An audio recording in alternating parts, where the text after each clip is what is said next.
Welcome to the Boston's Big Four podcast. Cast. New news about music and sports every week, sometimes. And we're back.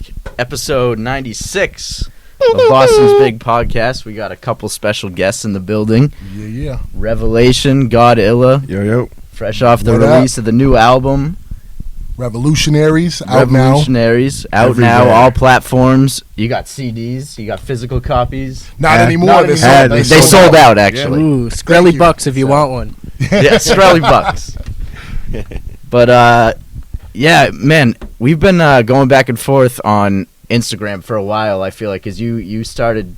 I mean, you're big on the promo stuff as we talk. Like you're For big sure. on promo. You're For sure. You're on top of that more than anyone I know, honestly. I appreciate and that. that's how I've come to know your name over the years. Is you just sending me anything from M. to Mayhem of EMS, anyone from the EMS Yep. crew, and then I see you release this album recently, and I'm like, all right, he's got his own music, like Yeah. and it's fire. Yeah. I So, appreciate that. What's the journey been like? How long you been working on music? So, for me personally, I've been doing music since like college days. So, like the early 2000s, just messing around in my dorm room. That's actually how EMS formed. How I met M. and Mayhem. Recorded in college and stuff, and that's when we formed EMS. But I'd say like doing it in like a serious like aspect, I'd say probably maybe around 2010 maybe is when we started really like focusing more on the business side of it, like registering your stuff and you know what I mean, like BMI and ASCAP and you know what I mean, that's focusing on that stuff, like setting up tours and trying to release stuff like physically and on vinyl, distribution deals and all that stuff. So probably around 2010 is when it got a bit more serious for me anyway. As far as writing goes, man, I've been writing since like the 90s, but as far as like being serious, like now. Yeah. I mean, like that was all like Rev pushing me, like you said, like he's crazy with promotion and everything. Right. So once he said that we was gonna start this, I knew it was nothing but work after that. So this is like my first real experience in it. So is this the first project that you've done, really? No, it's the first project I would say that was pushed seriously. Yeah. Like obviously we did like a few mixtapes back in the day or whatnot, and I worked on a solo project, but I mean that might have reached 50 people. You know what I'm saying? And doing this project with him was the first time that like this dude was like haunting my sleep. It was just like I would wake up like, yo, I gotta send something out on Twitter. Like I gotta, you know what I mean? Like it'd be crazy. Like it's just all the time, just promote, man. And and as much as I've done, I don't even know if I've done a fraction of what this dude's did, man. This guy's a monster. I'm just like a machine with it. Sometimes to my own detriment. I have to remember to like live like this stuff outside of like promoting, and I'm still trying to find that balance because like now I'm married, I'm a family man, like so you have to be able to kind of nurture that balance, and so I'm still working out the kinks and stuff, but I think I'm getting there. But I've always went hard with the promo. But to go a little bit deeper, like so when we met, I met Illa through a mutual friend of ours who also rhymes in a collective. We did like a little side project. So I was with EMS first, and then I met these guys before actually I was in EMS, but then we started doing some stuff together. Me, Illa, our boy List, and we did a side crew called the Mike Murderers, and that's kind of where we first started doing music together. We released a bunch of mixtapes, and then like Illa said, he did a solo project, I did some solo stuff, and so years later we decided to come back together and kind of come full circle and do a project, me and him again. So, and then this is the result, RevILlutionAries. Yeah. He's being modest, man. He Don King this whole thing. I mean, honestly, it was like we play off of each other really well. Yeah. So it's like, you know, I have like that business sense, but he's also a super creative and artistic, and he came up with a lot of the concepts like on this record. You know what I'm saying? Like he was like, yo, you know, I was listening to this beat and I was thinking of something like this. Like, what do you think? And then we just like flesh it out and see where it goes. You know what I'm saying? So I play really well off him. He plays well off me, and we just kind of work together well in tandem. You know. So I'm good with the promo and stuff like that, but he's also great with the creativity side and the kind of pushing me because, you know, as much as I've been at it for a long time, he's also been at it just as long, you know what I'm saying, like writing. So his pen game is sharp. So he makes me stay sharp. Right. You know what I'm saying, in that aspect. Right. Yeah, it's good to have people like that on the team. That's Yeah. big. Pushing everyone forward. And I did want to ask, so you said you started taking the business side of this seriously around like 2010. Yep. Which doesn't feel like that long ago. Maybe we're getting old. But Right. a lot has changed since then, just in the industry and how things go with the internet. And For sure. Facebook was the big thing 10 years ago, and now it's Instagram. No one's, I feel like, Facebook's still around, but that's not the main thing that people are on. Yeah. Right. Exactly. So how have you seen that evolve, and like how there was probably things that were cutting edge at the time then that now have either fallen to the wayside or evolved, and now you're doing it slightly differently now? Is there anything like that you've notably? Yeah, like, so I mean, when it's crazy because when I first like really started like messing around and recording, I was putting music out on like message boards and stuff like that. This was where like message boards, like they had different rap music message boards, and I was doing it then, like back in college, just messing around. There wasn't really the outlets that you have now. Especially as an indie artist, you know, you kind of had to get into a studio. Like back then, you had to like be nice, like you had to be able to spit, Right. or have like a good amount of money. And I was like a broke college kid, so I had to like figure it out. And what I ended up doing was just buying my own equipment and then just going online and searching for like how to do stuff, you know, Okay. asking questions. But to answer your question directly, from then till now, the transition's like crazy, and you have to kind of keep up with everything. You know, I was like first doing like MySpace type stuff, and then as we got more serious, it was Facebook, like you said. Now, it's like everything's happening at such a quick pace, you know, and people's attention span is so much shorter now. So you have to learn how to live in those mediums. So Instagram is really important. TikTok, I don't have TikTok. My wife has TikTok. She stays up until like 2 a.m, like watching TikToks and trying to get me to watch them. But Every app is doing that now, though. Facebook, they're not copying that with the reels. Yeah, and They're all YouTube, copying each other. That's what they do. Yeah. And I'll give Facebook and Insta. So Facebook owns Instagram, right? And they bought Instagram, and they're kind of using the same model with Instagram that they did with Facebook, which makes it more challenging for artists. So they're trying to go to that model of ads, right? So before, if you were to like blow up and have a viral post, you just had a viral post, and whoever you got from it, like, you know, followed your page, liked your page, whatever. Now they're making it to the point where your stuff only reaches like 10% of your audience. Yeah. And this is people that chose to follow you. So it's kind of messed up. It's like, why should I pay to show my stuff to people that chose to follow me? Right. So if you have, let's say you have 4,000, 5,000 followers, you're lucky if like 300 of those people see your post, you know? So you have to kind of navigate that and figure out what works, what doesn't, when to do ads, when not to.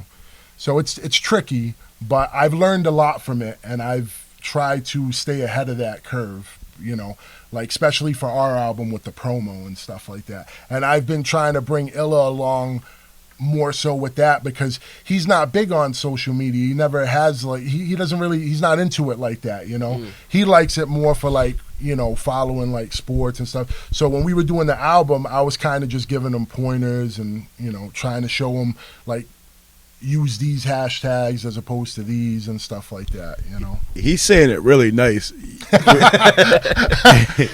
Realistically, it came down to like, yo, man, when we started promoting this, like, you can't have a conscience. Like you gotta just, it doesn't matter how many people you hit up, how many times you hit them up, you just gotta keep pushing it on them. Yeah. Right. And so, like, when he's at first, you know, I was kind of like nervous. I'm like, I'm gonna be bothering people. I don't really want to send out these private messages. And then after a while, it was just like, well, you know, I'm not saying that it's your duty to support, but if one of my friends was doing something and they sent me something, I'd sure, I would definitely want to support it. So I was, after a while, it was like, yeah, man, let me send it out to as many people as possible, and whoever sticks with it, sticks with. So it really just, he just got me into the mindset where it was just like, just do it no matter what. Like, don't think about it twice. Just send the stuff out. Don't worry about who you bothering. Just send it out. And so that's where, and especially on Instagram, I'm like, I'm not friends with any of these people. Like, and it's all about approach too. You know what I mean? So that's what I try to like stress to them overall. Is like, you know, you don't want to spam people. You know, obviously. You want people to discover your music organically, but at the same time, if you know, if you're battling the algorithm and you're trying to get people to hear your music, how do you do that without like seeming like a nuisance? So I'm not advocating like DMing everybody like crazy. What I recommend usually for like people, so I do promo for artists too. This is a side thing that I do. So, you know, I send you DJ packs and music and stuff. So I do that to help artists. And that's kind of like my side hustle thing that I do. And what I always tell them is when you message people, one, try to start with people that you know and that you think have interest in the music. Don't just message, like it's like cold calling. Like back in the day when people would call your house trying to like sell you something, you're going to hang up on them. Nobody wants to hear that. So you have to like warm people up to it. Maybe don't start with the whole album. Maybe be like, yo, I just dropped like this video. Check out this clip, you know? And if they're interested in the clip and you're like, oh, that clip was dope, here's the whole video. Here's the YouTube link, you know? So stuff like that. And writing a personal message, being sincere, like take the time, because if you want them to take their time, you need to take the time. Absolutely. You can't just expect people to, I'm dope, so people should listen. Nobody cares. Nobody cares. There's a lot of dope people out there. There's a lot of dope. Everyone's trying to feed us their shit all the time. It's That's like, it, yeah. So being dope isn't enough. They have to connect with you some way. And also, too, like, you can't be, like, so overzealous and so, like, in their face. You know, throw it out there. And if it don't catch them now, maybe the next single catches them, you know? And that's how we've kind of grown, and this is why the album kind of snowballed and did as well as it's done so far. Yeah, that's important. We've talked about marketing a lot, but it sounds like you have more insight on it than some of the other people we've talked to, and everyone's trying to navigate it their own way.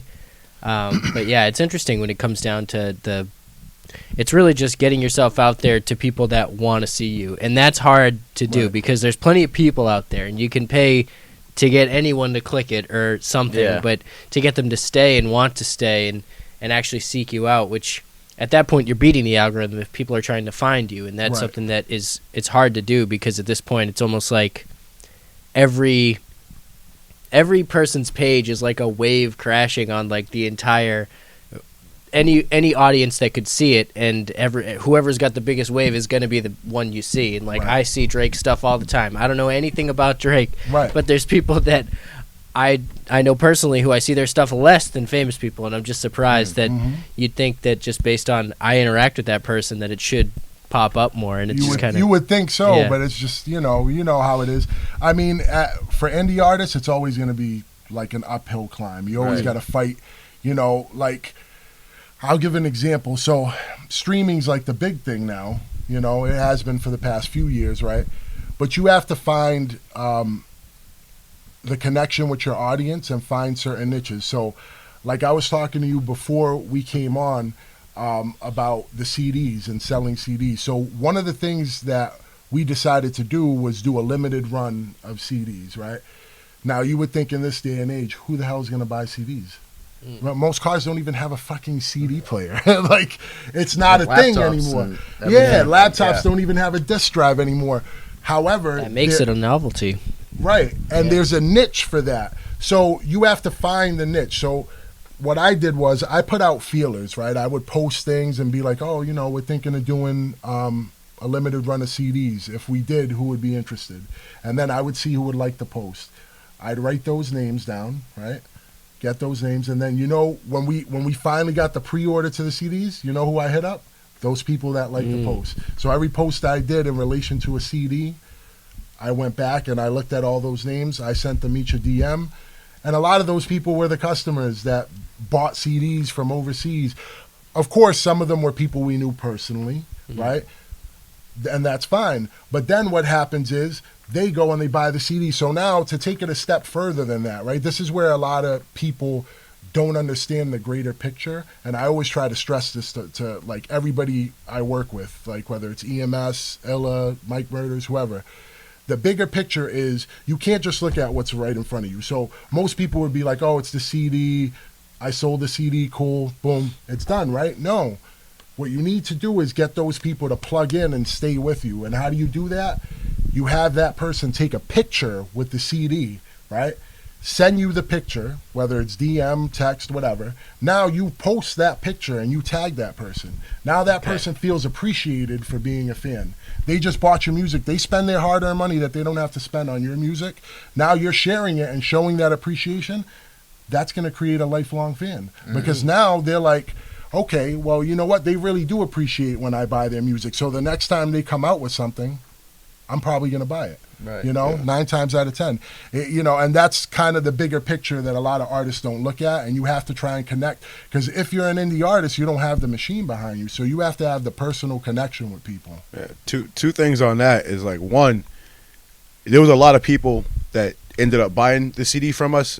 Like, they didn't actually get a hold of me about the music until we said we had physical copies. So it was like, I was expecting everybody was going to be like, all right, I'm on Apple or Spotify or whatever. And just people just started DMing me like, yo, man, you got CDs, you got CDs. And two is Rev kind of played me when it came to the CDs. Like, it was harder for me to sell them. I didn't notice it until I seen it online myself. Like, I'm hustling, trying to just sell CDs. And then I see somebody get a CD from him, and they got a T-shirt and a sticker, and I'm like, get all this extra stuff from, man. Like, so you making it real easy for you to sell the product. So in my defense, so going back to what he's saying, right? The reason that is because I had extra merch like sitting aside, and I knew that when we released this album, I was gonna do like package deals, because there was people that had reached out to me and they're like, "Oh, when are you gonna drop like an album or something I can support?" So I just kept those messages, man. I'm really meticulous with that stuff, and I try to like save those people's names. I save the conversations, and then the album dropped, and I'm like, "Yo, I got the album," and guess what? I got T-shirts. I got stickers. You know what I'm saying? This dude stole customers from me. I had people that live in his city. I had people that live in my. I had people that live in my town. Like, yo, like I'm sitting down there like, how did you get this dude to buy an album from you? He's like, yo, man, you ain't had no T-shirts. You ain't had no stickers, man. Oh, you didn't know we were supposed to make T-shirts? So I just had Rev shirts like sitting aside from before. Okay. Because before the pandemic, I thought we were gonna go on tour again. Yeah. So I was like getting ready for that, and then boom, COVID hits. So I just got all these T-shirts sitting in the basement. So I'm like, yo, what am I gonna do with these? So we're working on the album. I'm like, yo, when the album comes out, I'll just do package deals. If you get an album, I'll throw in like a T-shirt and some stickers, maybe a couple other albums, and you'll get like a whole package for like $50-$60 or whatever. You know what I'm saying? Yeah. And that's the thing. And, it helps with extending the brand too, because now it's like if they're not listening to the CD, maybe they're wearing the T-shirt. If they're not wearing the T-shirt, maybe the sticker's on their laptop and they bring it to school or wherever they are, and somebody sees it and they're like, who's that? Right. So I'm always trying to think of different ways and avenues. That's how my mind works. I'm crazy with the word of mouth is crazy like that. Like one of the things he had me doing was, like he said, pushing on social media, and we ended up pushing and putting stuff out on Twitter and retweeting. And as much as we were doing it, I just remember thinking like, man, this is like the one lane that nobody's really is not really exploring. And then all of a sudden, some dude that ran a blog was just like, yo, man, this song Woo Wednesday is crazy. And because he posted it, then other people hit me up about it. Yeah. And I'm saying, so it's just little things like that where it just made me realize what he was saying with, yo, you just got to keep pushing it. You got to keep pushing it. And you also got to have stickers and T-shirts. I got to make sure I get down on that. So to his That's credit, actually good advice to us. We should get some stickers and more T-shirts. We have T-shirts, but we need more, yeah. So to his credit, too, is like after that, he ended up getting a logo made. He ended up doing all that. So, you know what I'm saying? So he's working towards that, and he's going to get T-shirts and do all that. that. Because now, when we start doing shows again, now that things are So opening the next back time he up, comes on, he won't wear Sixers. you know what I'm saying? Yeah. I was actually going to wear Old Lane Music today, but it didn't match. So I was like, I want to wear the Pats hat. So I walked in here with this Sixers shirt on, man. I felt like a hooker in church. I started looking around. I was like, yo, I'm in the wrong house. Surrounded by all this Boston gear. That KG poster is following me. Yeah. Talking shit to you. That's funny. Oh man. So you're from Philly. Yeah, I was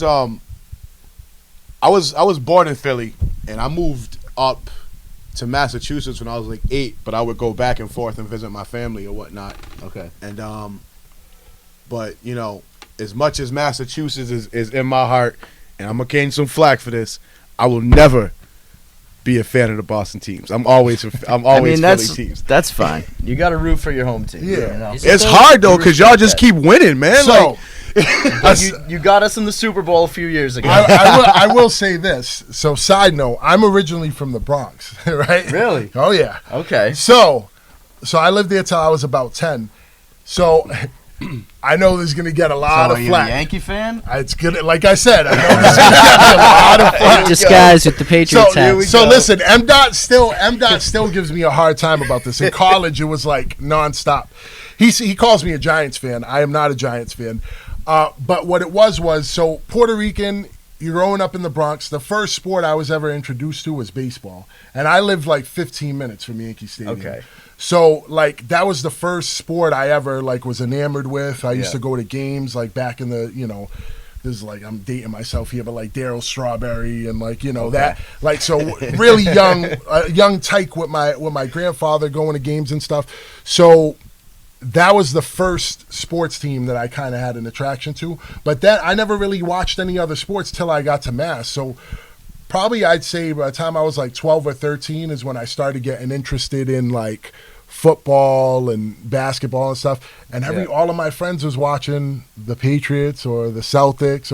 So I, even my stepfather actually, who was a huge Giants fan, he started watching the Pats games because Bill Parcells ended up coaching the Pats, and he was just like, that was all that was on, and he liked Parcells, so by default. So it just kind of snowballed from there when I was a kid, and so I'm a Yankees fan, but Okay.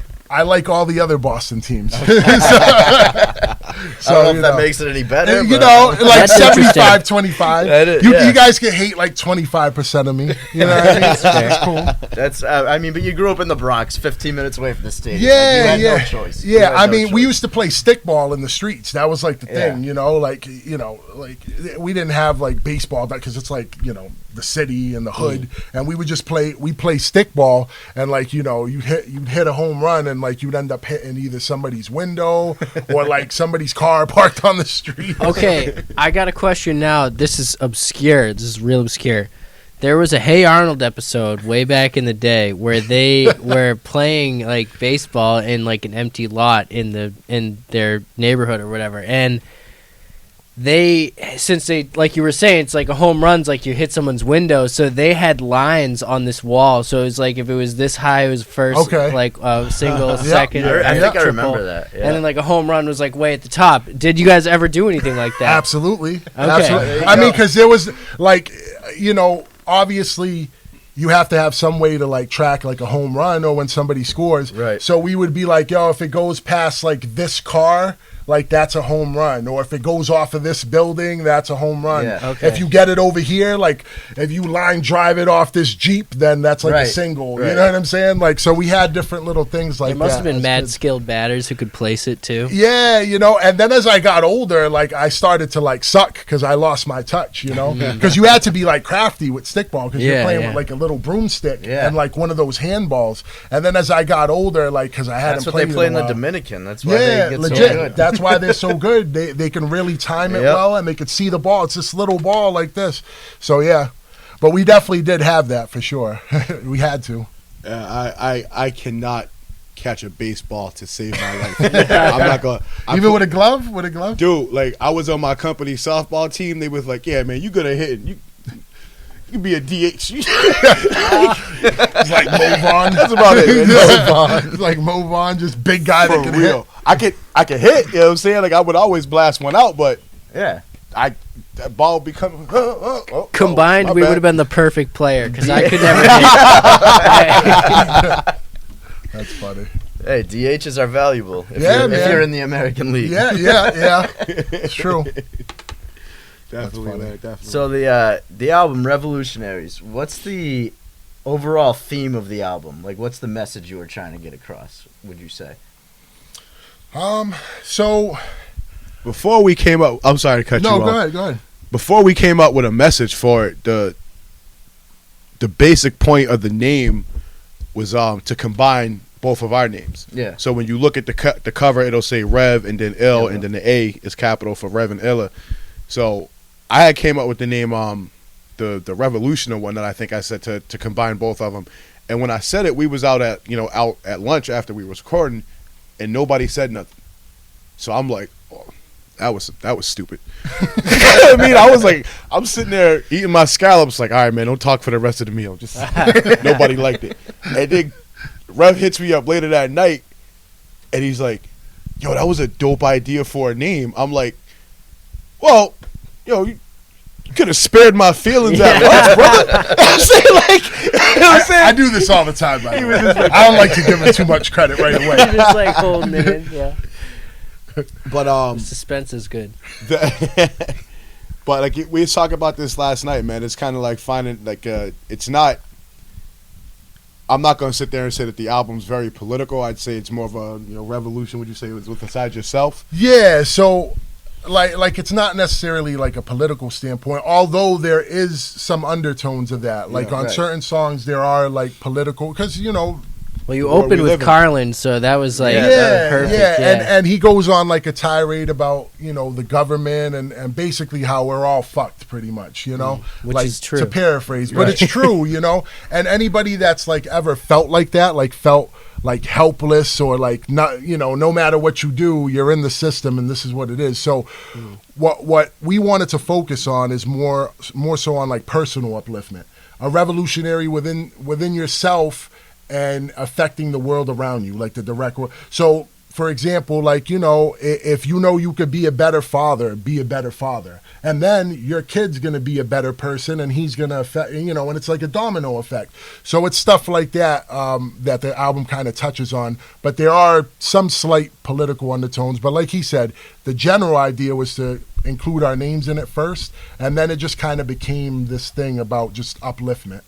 So as you listen to the album, a lot of the songs like Dream Chaser, Keeping On, they're inspirational. Yeah, even on something like Dope City, where it's definitely a message song, but at the end with the sample from The Wire, it's pretty much with what Dude is saying is, to me, was almost like a personal message from me and Rev. Where it was like, if we had any friends that was going through this, because I know too many people that was lost through to that BS, you know what I'm saying? Yeah. And same thing with him. So the message was pretty much like, if you are going through this, you got somebody you can holler at. You know what I mean? So we made sure we added little things like that in the album to put a message or some more substance to it. Yeah, for sure.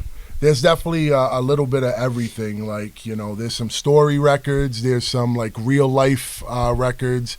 There's some stuff that's just like, catchy, like just a nice vibe, you know what I'm saying? So we try to like do a little bit of everything.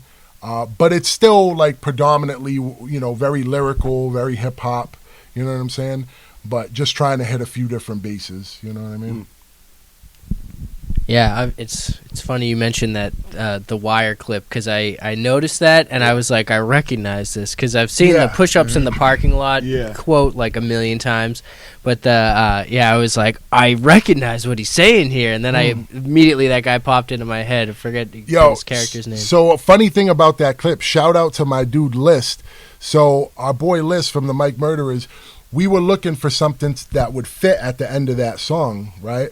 So we did the song, really powerful like record, you know what I'm saying, about drug addiction and the battles. Now, like he said, we know a lot of people that we haven't been through it personally, but we know a lot of people enough to be able to tell that story through their eyes, kind of. So what you're hearing is it's a story, but at the same time we've taken from like real events in both of our lives and kind of intertwined it, and we're like, yo, how do we tie this together at the end? So we were trying to think of like samples that had to do with like addiction and stuff, and my boy List is like, yo, what about The Wire?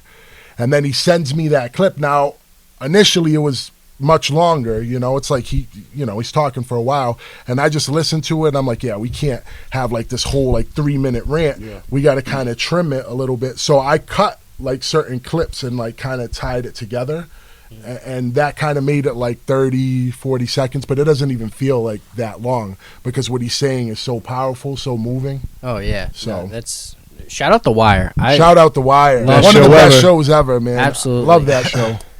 Shout out List too for that sample. That was perfect. Yeah, no, that's important. Another awesome line that I liked from Dope City was something about not making it past the 4th step, which I always hear about because that's the writing step, right? And you're supposed to, people never want to do that. Yeah, I'm glad. Well, you know what? I'm glad that you caught that. I've been, like I said, I've been around addiction my whole life. You know what I mean? Growing up, I grew up in a really rough environment. My stepfather was a drug dealer. My mom's had addiction issues, you know what I'm saying? She's better now, you know what I mean? And she cleaned herself up. But I saw that everything, all the shit she went through, all that stuff made me realize like what not to do, you know what I'm saying? So it was a lesson. And when I saw, everything that she went through and I was writing this record, I was like, yo, I need to touch on that. Because like the steps and all that, I used to hear all that. Like she was going to, meetings and trying to get her life together. And I remember that, and the steps was like a big thing in the house and the serenity prayer. So if you notice, I allude to the serenity prayer, you know what I'm saying? I mentioned a line with the serenity prayer. I mentioned like a sponsor. I remember her having a sponsor. So like I said, it's not personal. Like I've never been addicted to drugs, but I've been so close to it that I was able to draw from that. And a lot of people, what's crazy is this record's like a hidden gem, and a lot of people reached out to us after it came out, like when the album came out, because we didn't put it out as a single, but a lot of people, that record touched them because they know, if it's them or a family member. I got so many DMs after, like, yo, this song's like really powerful. Like, so, I mean, it did its job. It did its job. Yeah, especially our area is kind of ravaged by a lot of that, so it sticks out when you kind of. And it's funny, there's songs that touch on stuff on that subject, but I like the way that this song touched on it. It was just a little more subtle, a little more, but you knew what was going on kind of thing. Hey, and shout out to M-Dot on the beat, by the way. Yep. So M-Dot produced that beat. He produced 2 beats on the album, and he's on a joint on the album. He's featured on a joint. So he started producing during the pandemic because like he couldn't tour and all that. So he was like, yo, I'm gonna just try my hand at producing. And so he just started producing. Like he used to mess around in college when we were in college, but like he really took it serious now, and he sat down and started learning programs, learning like how to chop samples, how to dig in, doing different things like layering stuff. So he really took it like trying to sharpen another craft. And since then, like he's gotten a bunch of placements. Like he just produced a joint with Smith & Wesson on it. From Boot Camp Click. He just did a joint with RJ Payne, so he's starting to like, get his feet wet in that realm too. And our album was his first placement. He had 2 songs on our album, so it was dope to be able to like spit over one of his beats. And I'm like thinking back to college, like when he used to fuck around in the dorm room, like making beats, and he's come such a long way, so it's pretty cool. Yeah, it was dope about before we got the beat from Dot to do Dope City, it was like 2 or 3 beats we were trying to write that song to. Yep. And it was just like, it's not working.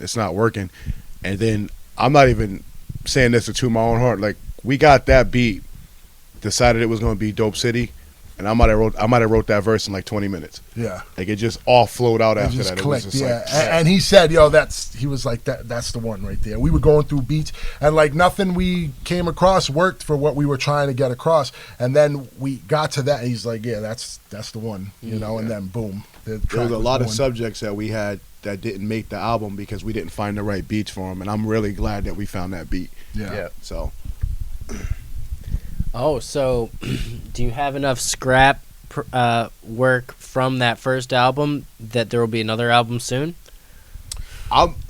So Yes, Rev that's a had yes. I'm definitely working on something, but as far as like scrap work, Rev stopped that real early. I have a focus problem when it like I'll have one beat and then I'll be like, and Rev would be like, "Yo, did you write to this?" And I'm like, "I started to, but then I started listening to this other beat."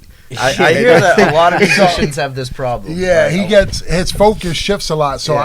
I would only give him like a couple songs and be like, focus on these before I do Yeah. it. But to answer your question, we did have there's two bonuses. There's two bonuses on the album. You can only get those if you purchase the physical, which is sold out now, or if you buy it on Bandcamp.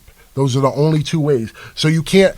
So in order to get the bonuses, you can't stream them. You would have to go and buy the album on Bandcamp, and you get the two bonuses. And I did that purposely as a marketing ploy to get Right. people to buy the get people album. to buy it, of course. So I knew that, and that was the big kicker when I did the pre-order. I said, if you pre-order the album, you get the bonuses now. You know what I mean? Very so smart. people were like excited because they were like they hear little snippets. I'm posting stuff in stories, and then they go on Bandcamp, they pre-order, they get those right away. And then I got people hitting me, yo, these are crazy. I know the album's gonna be crazy because these two bonuses are. So it kind of worked out. And one of the bonuses was a Mike Murderer's joint. So we got the rest of the crew on it on a secret bonus joint, and that's where we make the announcement that we are gonna do a Mike Murderer's album. So there is some stuff in the works to answer your question. Yeah. Okay. So we just got some exclusive stuff for Yeah, free. there it is. There it Love is. that. Yep. Oh, So man. Mike Murderer's album coming. I don't know the exact date or anything, but we are working on it. So All right. So you mentioned M. Dot, and we talked before we were on the podcast. But how did you link up with him initially? He was in college, right? So yeah, initially it was in college. We were just both MCs on campus, and M. Dot played basketball. He had a scholarship. Right. We went to the same school, MCLA, and he had a basketball scholarship. And we just kept hearing about each other. Yo, there's this other MC, da-da-da. And there was like a few MCs. Mayhem was one of them and stuff. I met Mayhem. He used to host this thing called the Poetic Cipher. And it was like a thing where, like an open mic for like MCs and poets and stuff. So I used to go to that and try to sharpen my verses and all that. You know what I'm saying? Like, so I would, spit a verse and all that. And then he would come up and he'd give me props and stuff. So we just started talking. And then eventually I met M. Dot through a mutual friend who used to always, back in the day, like, this is when like LimeWire and all that stuff was out, yeah. right? So like people used to download music like crazy. So one of my boys used to get all the underground stuff, and he was like the plug for all that because he always had it first somehow. He was just paying attention, and he would send me and M. Dot stuff, and he had like this group file sharing thing. So we were all in that file sharing thing. Ooh. So The secret torrent. yeah, Wow. yeah. So the group share, and then like through that, he was like, yo, this other dude in the group share, he rhymes too. You guys should get together and try and do something. You know what I mean? So we started getting together, and next thing you know, like we're recording a bunch of stuff, and EMS is born. So yeah. And EMS is how many people now? EMS is 7 people. 7. So it's like a New England Wu-Tang, if you Right. will. Like and the thing is, it's crazy because everybody was like solo acts mostly like before, and then we all kind of came together like Voltron. Like everybody has like a different style, and different thing they bring to the crew. So. And that's so cool. You got to have that. That's New England Wu-Tang. It's very unique in the fact that it's like I said, everybody was like kind of a solo artist. You know what I mean? It's not like we were a group and then everybody went solo. It was like everybody was doing their own thing already. Like Mayhem was already recording, and we just decided to do it together, basically. And that's probably the best foundation because nothing was forced. No one grew at different paces. It's Right. people at a matured level came together Right. and then formed something instead of, that. It's almost like when the Celtics Big Three came together in 08. They Yeah, already built their own yeah. foundations Love in it. other Right. places, and then they came Right. together. And see so the difference, I guess the parallel to that is like with EMS, the way we came together. Mike Murderers came together because we were just friends. Like we just happened to be friends. Like I was friends with Liz, him, Liss and Illa used to wrestle together. They used to do like professional wrestling, like, so that's another like story. So Illa did like professional, like they did like indie shows and backyard shows and all that, and that's actually how I connected with them. Because how recently? Oh man, this was the professional wrestling. I stopped in like 2004, 2005. Yeah. Oh but my goodness. when I had what was your name? the Messiah. The Messiah? Yeah. The Messiah, Oh yeah. my gosh. I used to I used to come out the 50 Cent heat. I was gonna say it, but I didn't know if you wanted to say Let's it. go. Yeah. I was gonna say, yo, so 50 Cent Heat, which if you know is the most ignorant song. Yeah. Yeah, But it's I had as for a big dude, I've always been real athletic. So when we got in the ring, I did some stuff, and Liss was there, and he see me, and we just got cool that day. So then one day we partying. I told him I rhymed. He asked me to spit him some stuff. I started spitting him some stuff, but at the time, all of my stuff sounded the exact same. Like there was no flow change. Every pad, like all the words were real similar and whatnot. Okay. And he was like, "Yo, man, this is kind of boring." I was like, "What? It's kind of boring." I'm like, "Man, fuck you." But then, like, I'm looking at my stuff later that night, and I'm like, "Damn, he's right." But then we started talking about doing a mixtape, and he introduced me to Rev. And then one day I went to Liss' house. He went to work. I hung out with him for like 10 hours. And we just sat there and recorded the entire time. I think I freestyled over a Jack and for Jack beats and whatnot. Yeah. And, like, you know, he did a bunch of like different. yeah. So he just started doing verses, like literally, and I just let him go. It was like unleashing an animal, and I just let him go because I wanted to see like what he was capable of. And then from then on, we just started working on music. And so, like I said, that was born out of like friendship and just like knowing people and introduction. EMS was a little different because we were just all different MCs, and people just was like, oh, you should rhyme together. You know what I mean? So that's the two parallels. And then it came full circle because it happened to be while I was on tour with Dot that we were talking before I left on tour, and he was sending, Illa was sending me music, and he was saying to me, I want you to check this out. And it was just really dope. He was like doing some creative new stuff, different flows, different topics. And I was like, yo, when I come back, let's work on something. And that's how the album was born. I did not believe him. Yeah, he didn't believe me. And we worked on this album for like a year and a half, honestly. Okay. We started before the pandemic, and, a lot of recording sessions, a lot of fixing stuff, re-recording things, a lot of like mixing and mastering, and 4, 5, 6, 7, 8 different versions, like, you know what I mean? So it was a process. You guys have any shows planned? Right now, so things are just like starting to open back up. I do believe that I think it's in August, I might be doing a show with M. Dot and Edo G, I believe. Oh, word. In August. It's going to be in Boston. They're still finalizing stuff, so I don't want to put the date out there, anything yet until it's solidified. But I'll be promoting it on the page and stuff. But we're going to get some shows going. Me and Illa are going to definitely set up some stuff. Now that the pandemic is, I don't want to say gone, but like dying down, and like things are opening up, we'll be able to kind of really like promote the album, perform songs off the album. So I'm excited for that too.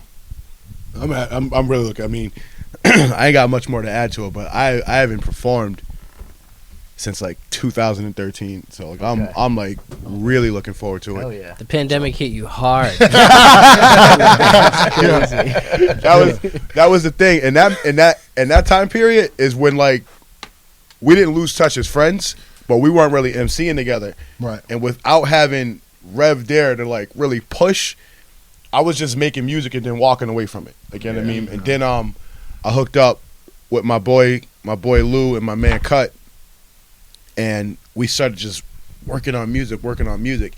And then that's when I started, sending it to Rev, like, hey man, check this out. And I'm working on some new stuff and yada yada yada.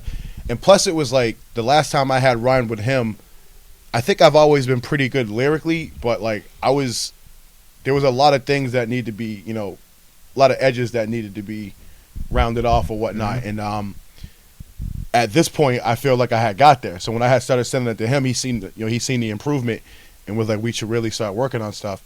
And I'm I'm at my best when I get to work with him in List. And I'm saying that's when I'm at my absolute best. So I came into this album with a chip on my shoulder. I didn't want to disappoint him, and I wanted to make sure that the year and a half or whatever we put into this was well worth it. So I knew he was going to carry his side of it. I just had to make sure I carried mine.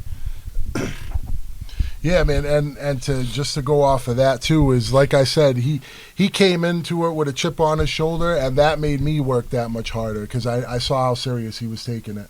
So I knew it was the right choice for us to do something together, and it just made me like push my pen game, and it made me excited to be able to promote something like this that I knew we were both giving 100% to. So Right. So you're both pushing each other, and yeah, you know, That's it's we like I said, we play off each other really well. right. He was like, he is messed up. It's already nerve-wracking enough, like rapping next to this dude. But I don't know why. I had to do all my verses first without hearing what he had. Oh, okay. So like I'm doing We'll get to verses, that. and then I'm going home sweating like, yo, this dude's just gonna hear my stuff, and then like, So you heard his verses before you. yes. So he heard every verse on the Okay. album was done first by me, and then because So I did mean, that on purpose, by the way. yeah. I did it on purpose. So yeah, Why is that? So the idea behind that was, so I know how he is. So like I said, he has a short attention span sometimes with things, right? So I didn't want him to overthink stuff too much. You know what I mean? So I knew if I got him in there first and it was already laid down, then I can kind of control the foundation. Because then he can like harass me and be like, oh, I want to re-record that. I want to re-record that. And I can just be like, no. It's great the way it is. What do you mean? You know, if he hadn't laid it down, then, you know, it'd be like, you know, he's got more leeway. Oh, I got this verse, I got that verse, I want to do this verse. So I always try to structure it where like, yo, this is what we're going to work on this week. Keep him focused on that one or two verses, comes in, he lays those. Now we move on to the next ones. You know what I'm saying? So I just felt like that was better for him as far as like a focus standpoint. Because he loves to write, you know, and every time he would hear different beats, he'd get distracted. So I stopped sending him new beats, and I'm like, "You're not getting new beats until these verses are recorded." just right to this. You know, and it's like, and it's not even a control thing. It's because I know what type of environment it takes to be able to get the best out of him, because he will get distracted. You know what I'm saying? And not that you know, like if you get distracted, but I was like, "Yo, I want this to be like, I want to put 150% into this, and I don't want to allow too many other distractions. I want every time we're working, I want us to be focused on what we're working on. You know what I mean? Like I knew where we were going with it. I could kind of like envision it, and then once it started to snowball, he saw that, and then he was all right with it. You know, he knew like what I was doing. You know what I mean? So, and then there'd be certain verses that I did that I felt like gassed up about, and he would just not respond. Oh, the worst. So like I'd be in a booth, I feel like I'm going off, and then I look over and he's just like. And if y'all listening to this and y'all hear like an uncomfortable silence, that's really how it was. Like, I was just like, I was doing like the Diddy on him, like you know, like Diddy, like in Making the Band, where he don't like change his face because he don't want them. He don't want them to get too high or too low. Is that what you were know? doing? Was that That's a what I was strategy? doing. Yeah, Okay. yeah, for sure. And the reason, and you know, he can know this now because the album's done. But at the time, I wasn't saying that. But what I was trying to do is not let him get too high or too low on anything, you know. And it kept them even to where, like, if something really needed to be fixed, and I knew that, and he came to me and we both agreed on it, then he would come back and redo it. Or like if I needed to redo something, it just kept the process really honest. You know what I'm saying? And like, because I you know the term yes men, right? Yeah. You ever hear like, yeah? So I didn't want to do that. I didn't want to be like a yes man. And like, he's incredible. He could spit. You know what I mean? He knows that. Like, people told him that. I've told him that. But the thing is, during this process, I wanted to keep it as pure as possible. Yeah. You know what I mean? Pure as possible. No egos. No, oh, you so nice. That was crazy. I don't want to do any of that shit. I wanted it to just be organic, pure, and natural to what we're doing at the time. That's important, With because no especially amping when you're up. dealing with someone who you're like friends with, Right, then, right. you know, And I'm also not trying to chop them down. Yeah, either. right. I'm not like, yo, that shit is trash. Do that again. I wasn't doing that either. You know what I mean? Right. If it wasn't it, I'll be like, no, I'll try it again. You know what I'm Right. saying? Yeah. So not too high, not too low. we live like an hour and like 15 minutes away from each other. Right. So I drove to his house every time. I record Dope City. He doesn't say anything. So that whole hour and 15 minutes back, I'm like, Oh, you didn't say Damn. anything even after? no. Like I got home, and the only people that could hear the music when after we recorded it was me, him, and Liz. Was the only people that was listening to it. We had like a Dropbox. Yeah, folder. and so we had a group chat. So Liz had listened to my verse from Dope City, and he sends out a text to both of us, and he's like, Chris, Dope City's gonna be the best song on your album. And I'm like, yo, you liked it? And Chris is like, yeah, man, it was crazy. I was like, why didn't you say nothing when I was up there, man? So I gave him credit after, right? Like, I gave him credit after once I got the text because then Lance blew it out the water. So I had to say, it was pretty dope. But when I'll tell you a story. When I went to record that, right, I was having like cold sweats at night because his verse was so fire. Like he did such a good job portraying what he was trying to get across. Yeah. That I was like, yo, I got to make sure I come correct on this shit. And I don't usually feel like that. Like, I'm I'm not cocky, but I'm confident. Right. But I'm also humble, too. But, like, when I'm listening to that, I'm like, yo, like, how am I going to outdo this? Like, you know, and that's my mindset. That's the competitive edge that he brings out of me. And, like, I heard that verse, and I listened to that verse, like, every night for a while before I wrote my verse. And so my wife could testify, who's here in the background. Y'all can't see her. But when I did the verse originally, there was a part that wasn't sitting that great. And my wife was like, yo, this is a really good song. You should redo that part because, like, I could tell that you don't love it. And she could see it in my face, too. And I'm like, yeah, but it's good. And she's like, yeah, but you don't love it. And I just kind of looked at her. I'm like, yeah, you're right. I don't love it. I should redo it. And then we, like, went back to the house, and she recorded me, and I redid it. She sat there with me, and I'm like, you know, and she was like my little engineer. And then the final product is, you know, what you hear. But it took me, like a while to get that because I wanted it perfect, and I wanted it to be, you know, I had to live up to what he did on his verse. So that, and then, you know, the outcome is what you hear, that song, and it's done well. It's been a really powerful influence on people. So yeah, I feel like the entire album we're unified, but it's almost a friendly competition. Right. You know what I'm saying? Which is good. Like, And I think like that's that. anytime two rappers make an album together, I think that's what it is. I Yeah. think it's, you know, whether it's Eminem and Royce or Fab and That's what I Jadakiss, first it's thought, like they're. and some of those are like the best. Like I love albums like that. where I they, think because like, going bar for they get the bar best and- out of each other because there's a difference between making an album by yourself and doing it with another person who is really good at what you do and, you know, is like one of the best at it, and you're trying to outdo them, but like in a respectful way, Right. obviously. Right. So yeah, that's a lot of time the best hip hop music is made that way. For sure. I agree, man. And that's why it was so fun, like, making this album, because I know we bring that out of each other. But also, too, we're friends, too. So it's like, Right. you know, it's like a friendly competition, and we know that we're trying to uplift the other one. You know Right, what I mean? absolutely. And that's key, like, as you're recording, is to never lose track of that part, you know? Because there's times of frustration, you know what I'm saying? Yeah, you argue, for sure. you get mad, and you're like, nah, and you disagree and stuff. But the thing is like, at the end of the day, you have to remember why you're doing it, you know what Right. I'm saying?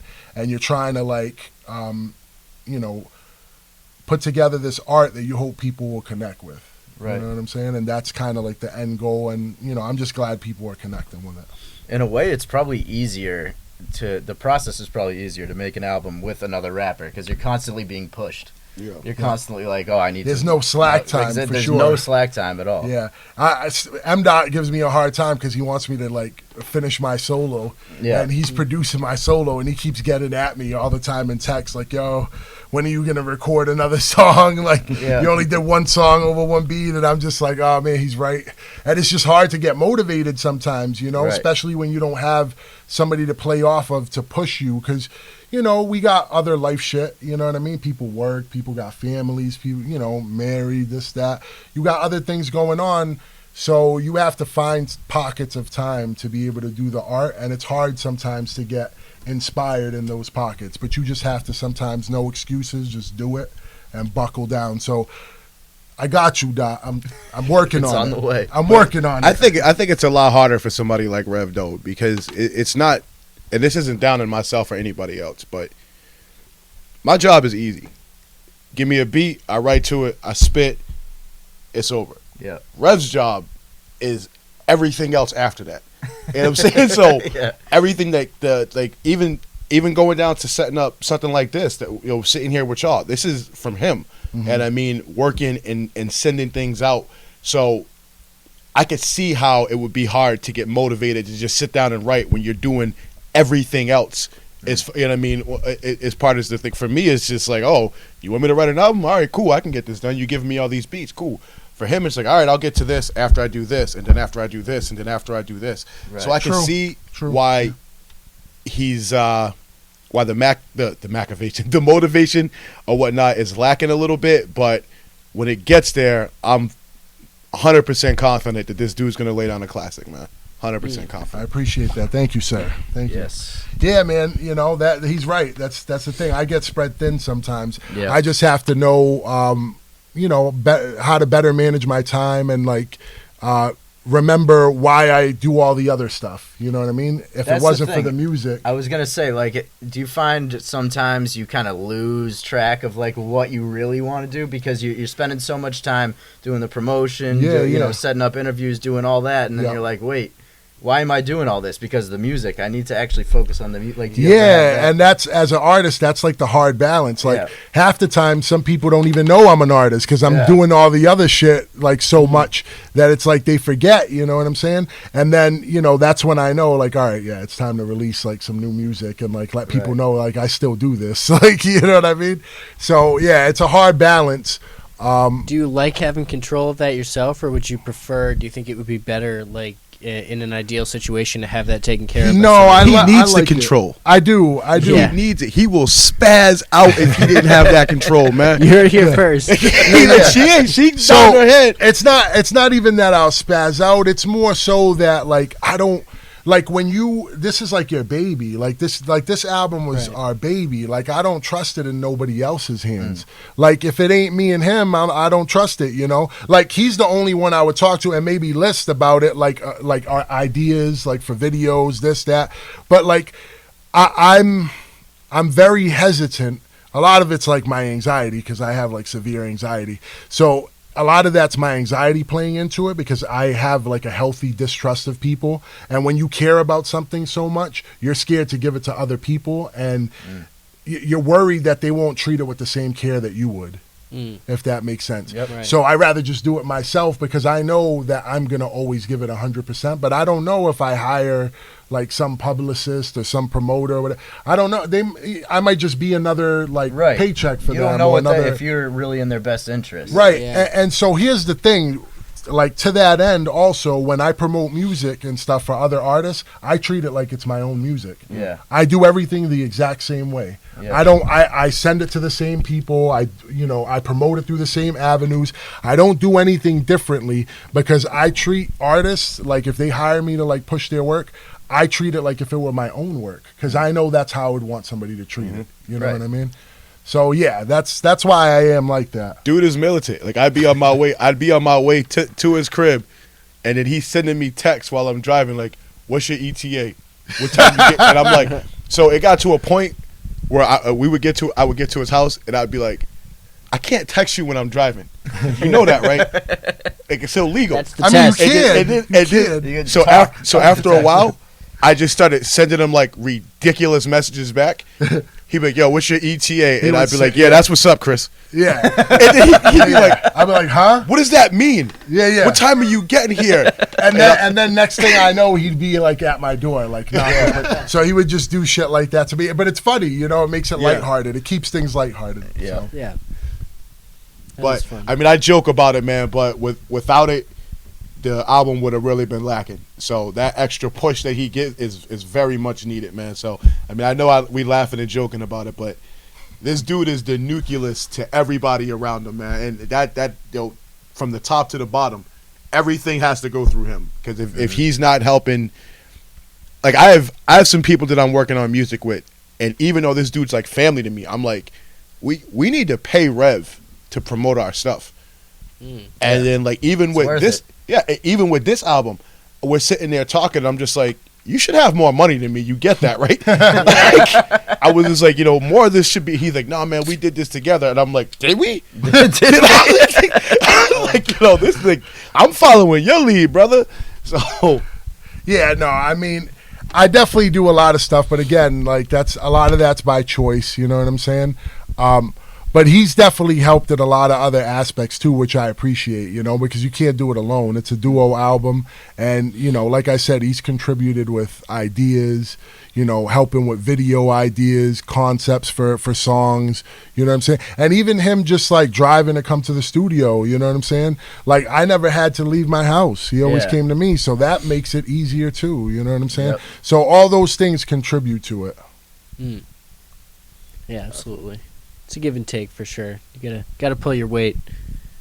And this is a little off topic, but a question I was thinking about. So you guys have been doing shows, I guess, for a while now. It's a lot of the people we talk to, I guess, are on the newer side. So the pandemic really affected some of the trajectory of their shows. Right. And I'm always curious about how things go at shows. What's the wildest thing you guys have seen like happen at one of your shows? For me personally, I wouldn't call it wild, but it was dope to see is when I was in Europe with MDOT, we did a show where it was basically like a festival, and it was a festival put on by like a local high school. And basically, I believe it was I want to say it was in Switzerland. Yeah, I'm pretty sure it was. So do you do like a whole tour in Europe? Yeah. The last time we went out, we went to like Switzerland, Sweden, Germany, Luxembourg. Yeah, With MDOT, right? Yeah. That's unbelievable. So we went to a bunch of different spots, and so one of the shows was in Switzerland, and we did this festival thing with these younger kids. Now you would think like the younger kids, they're into the newer stuff, right? That's fine, they're doing their thing, whatever. But then all of a sudden, bro, they're in like, so they're doing like the turned up, like the trap shit, and they're like, going in. And I'm feeling it. Like they're performing their ass off. Like they got high energy. They're fucking going in. And I'm like, yo, this is dope. But then all of a sudden they form like a circle in the crowd. And, these young cats start breakdancing. I couldn't believe my eyes, dude. I thought I was in, like, a breaking movie. It was like, I was like, wait a minute, what's going on? And it was so dope to see that, like, that respect for the culture overseas. And, like, the young people still, like, love, like, all the aspects of the culture like that. And they were, like, breakdancing, but, like, spinning, doing, like, heads, like, crazy shit, Wow. And it was so dope to see that. So that was one of the, like, coolest things I saw. I did a show opening for 2 Live Crew. Oh, shit. And I would say, I know where this is going. I would say wild. the wildest thing I seen was the crowd. Yeah. I mean, that music hits and even dudes start shaking their ass. You know what I'm saying? It was just booty everywhere. Yeah. And I mean, and like I had Luke, bro. I'm sitting there watching like, wow, this energy is crazy. For me, I would say we had did a show in Maine at like this car show. Oh yeah, that was a good one. And we were performing in a wrestling ring. And I don't know if you remember this. Yeah. But Rev gets in the ring, I'm getting in after, and I go to step in between the ropes, and all you hear is whole shit split. What split? The pants, everything, just Dick out? from the balls down. And I just look up, Yeah. and Liz looks at me, and he just goes, "Hey, keep going, bro." I was like, You did the show Dick Out? just the whole show. I'm sitting there, Oh, no. like half stanky leg, performing and whatnot with the pants. I'm ripped. glad you But asked he that was a question. pro though. He kept going though. That's the key. Never stop. Just keep going. Act like it didn't happen. It's like I remember Destiny Act like it's Child. part of the show. Yeah, I remember Destiny is my Child wardrobe. when This is what I Beyonce. This is before Beyonce was Beyonce, when she was in a group with Destiny Child. They were on like BET. They were coming out, and Michelle tripped and fell on the stage. Beyonce and Kelly looked at her, and they kept going and doing their 2-step. The show must go on. It dude. must go The show on. must go on. And then she got up and she jumped in and didn't miss a beat. And they were like, I was like, Yeah, I'm trying to whisper it under the mic. I'm like, Chris, my balls is hanging out. like you got to get in the front, man. My balls is hanging out. Man. And it's like, but it's a ring. They can called see fashion. you from every side. Like, Does somebody have a blanket? that was crazy. Yeah, that was a fun show. Actually, Yeah, it was. That was a good show. Oh man. Oh, well, I'm glad I asked. That's No, I'm glad you asked too. That was Until you said that, I almost forgot about that story. I want to know more about Europe, though. What was that like? Like how, like the different countries. You said they were very receptive of hip hop. Yeah, man. I was actually There you go. finish his question. Yeah, no, I mean, it was a great experience, man. And Europe is like it's a unique experience because the people, as far as hip hop goes, like I said, I was talking to you before, Jack, about it. Like, they're just really, really supportive. Yeah. And not to say that in the U.S. they're not supportive, but like, they still buy merch, they buy CDs, they do all that stuff. They're super hype at shows. You know what I'm saying? It's not like if you're going to a show, I would hope you're going to a show to have a good time. Right. So if somebody's telling you, "Yo, get your hands up," I would hope you're not just like mean mugging like this. Like, what are you even doing? I'll be honest. I'm shy. Some shows out here they be like that. You're like, "Yo," and you're like into it. You're trying to like get into the crowd and rhyme, and you're like doing your thing, and you're like, "Get your hands up," and they're just like you're on TV or something, like And a lot of that is just it's a culture thing. You know what I'm saying? Yeah. Out there, they're very free flowing. I was gonna ask, why do you think that is? That kids in the States aren't as engrossed in like the hip hop culture and the old school hip hop as they are over there? I just think that I think artistically it's different here a little bit. I think over there's more of an appreciation for the art as a whole, like all the elements. You know what I'm saying? Like, I think that's been lost a little bit over time here. Like, it's nice when you see like a video of like Lil Uzi Vert like breakdancing like on Instagram. I just saw that yesterday. I thought that was so dope. Yeah. I didn't even know that motherfucker could breakdance because the way that he talks about, he's always like, I'm a rock star, this and that. And that's cool. Do what you do. However, you are making hip hop music. Right. Despite what you want to call it, you're rapping. You could throw some singing in there and all that, but you're rhyming on a beat. So the elements of that you should respect that and where it comes from. And sometimes I think that gets lost here as to where overseas they're still pure with it. There's still an organic love for it. Like I said, where those kids, they're performing, they were doing trap music too, They're doing it's like the not up-tempo. it's not like they're like these old heads who are like, no, they're this new doing trap stuff. music, Like, but they were still breakdancing. Everything. Yeah. So I think that's where there's a little bit of a disconnect. Not for everybody, obviously there's still people in the States that appreciate and love their hip hop. A lot of them are like older heads, you know what I'm saying, that love the golden era. But that's another thing too, is like us as like for me being somebody that like was around in the golden era and I grew up in that. Like, I love that era, but I still respect what the newer era does. You know what I'm saying? I can't just be trapped in that box and be like, you know what I'm saying? And be like, oh, because that would be like what my parents and my grandparents did to us. You know what I'm saying? When rap came out, they thought that shit was just going to be a fad. Right. Oh, this shit will disappear in like 5 years. It's not going to stick around. So I don't want to be like that. Let them do them and express themselves. The only issue I have with it sometimes is like, I feel the art form gets a little convoluted where they forget about like the substance and like it's great to turn up. We could all make music like that. We have music like that. But at the same time, hip hop was always like the forefathers when they created this. It was to party, but on the flip side of the party was to say something, to have a voice from the hood, from the ghetto, like people speaking about oppression.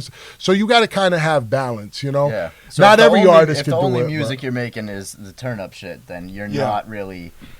I mean, you could do that, but like, I just feel like there's a way to balance it. Right. Like Kendrick, somebody like Kendrick, I feel like he balances it. Like he'll have some shit that's like, yo, you're just like, boom, you know what I mean? And you're like, oh shit, this is dope. I could hear this at a party. But then he'll have some Pimp a Butterfly type shit where it's like, oh wow, that's crazy. He's talking about like some real shit. Yeah, so I think you have to kind of have both. You know? My thing is, I heard a quote from Pharoah Monch one time, and that's how it's. I live by that. What he pretty much said. When I was coming up, I listened to artists, and I would always say to myself, like, damn, at one point, I hope I can do this. I hope I can be somewhat this good. Yeah. And the feeling today, if you're coming up to rap, is almost like, well, I know I can do this if he can do it. And I mean, and so it's different. I think It is that's different. that's the biggest difference there. And like, because it doesn't seem like once somebody gets a dope beat, it's like, well, who gives a shit what I'm saying? Right. You know what I'm saying? And As long as the melody's there and the flow is Yeah. on point, Right. then who cares what I'm saying? exactly. Right. And don't get me wrong, we all have those songs that we just want to zone out to. You don't Mm-hmm. really want to listen, but I can't listen to a whole album like that. Right. You know what I'm saying? Like, I want to hear you say something I want to be like, oh, I caught that line or whatnot. And if I'm not doing that, if I'm just hearing all beat, then I can't really get into it. Right. I know music's always going to evolve. That's what I respect. That's what I love about, not just about hip hop and music. I love that it's always going to evolve. But if it evolves into something that I just don't want to listen to, then that's, I can't do that. But there's a lot of dope stuff out there. You just got to look for it, man. That's You know true. what I mean? Like, You gotta everything. look for it. That's the everything- thing. Yeah. You like, in order to find really dope hip hop nowadays, you got to dig. Like, Yeah. you got to dig. It's not Yeah. as easy. It's not going to be, if you look at the charts or what's popular, you're not going to find the best stuff. And that's the thing, because those people they're more predominantly focused on what's going to sell the most and stuff. And I Yeah. think that's the thing for me that I think gets a little lost in this era.